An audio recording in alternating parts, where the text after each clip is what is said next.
సహస్రశీర్షా పురుష సహస్రాక్ష సహస్రపాత్ సభూమిం విశ్వతో వృత్వా అత్యతిష్టదశాంగుళం అంటూ ప్రారంభమైనటువంటి పురుష సూక్త మంత్రం ఉందే, అది ఆ ఆది పురుషుని ఆది అవతారం.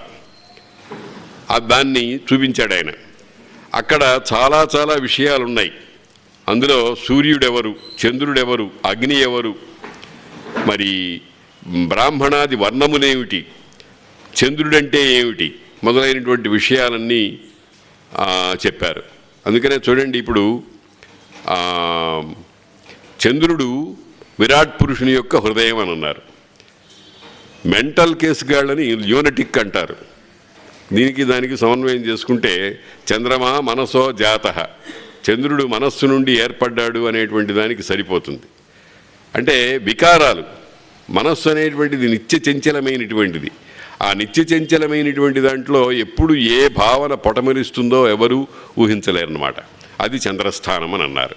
అలాగా సూర్యుడు, తర్వాత భూరాది లోకాలు అన్నీ ఆ పురుష సూక్తము అనేటువంటి మంత్రంలో చాలా చక్కగా చెప్పబడి ఉన్నాయి.